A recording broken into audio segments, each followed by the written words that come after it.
James Carter was a man weighed down by bitterness. He had once been a hopeful, ambitious young man, but years of pain had hardened his heart. 10 years ago, James's childhood friend and business partner, Mark Evans, betrayed him in a way he could never forget. Mark had embezzled money from their joint venture, leaving James bankrupt and forcing him to close their small tech startup, which he had worked tirelessly to build. The betrayal shattered James. The business failure pushed him into financial turmoil, and his trust in people evaporated. Mark had vanished without a trace, and James was left to pick up the pieces alone. Though he eventually rebuilt his life with a stable job and a modest home, James carried resentment like a heavy chain around his neck. One ordinary Friday, James was walking through the bustling streets of downtown when a familiar figure caught his eye.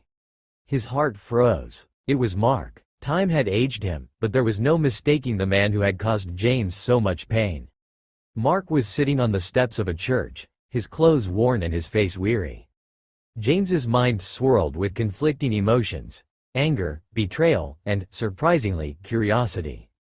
What had happened to Mark after all these years? Without thinking, James approached him. "Mark," he said, his voice laced with bitterness. Mark looked up, startled, and his eyes widened. "James, I didn't think I'd ever see you again." There was no excuse or defense in Mark's tone, only regret. He gestured to the step beside him, silently asking James to sit. Despite his anger, James complied, the weight of their shared history compelling him. Mark began to speak, his voice trembling with emotion. After leaving James and their failing business, his life had spiraled out of control. The money he had taken didn't bring him the happiness or success he'd hoped for. Instead, it led to reckless decisions and estranged relationships. Eventually, Mark lost everything: his wealth, his family, and his dignity.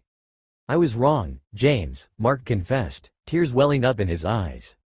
"I've carried the guilt of what I did to you every day since. I wanted to reach out, but I didn't think you'd ever forgive me." James sat in silence, grappling with the weight of Mark's words. His anger was still there, but beneath it, he felt a pang of pity. The man before him wasn't the confident friend who had betrayed him. It was someone broken, just like he had been years ago. That night, James couldn't sleep. Mark's story replayed in his mind, and he found himself questioning the bitterness he had clung to for so long. Holding on to anger hadn't undone the betrayal or made his life better. Instead, it had kept him trapped in the past, unable to fully move forward. The next day, James made a decision. He returned to the church steps, where he found Mark once again. Taking a deep breath, he spoke the words that surprised even himself. "I forgive you, Mark."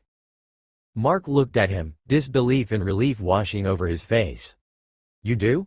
"Yes. Not because what you did was right, but because I'm tired of letting it control my life. I've carried this anger for too long, and it's time to let it go." Over the next few weeks, James and Mark began to rebuild their relationship.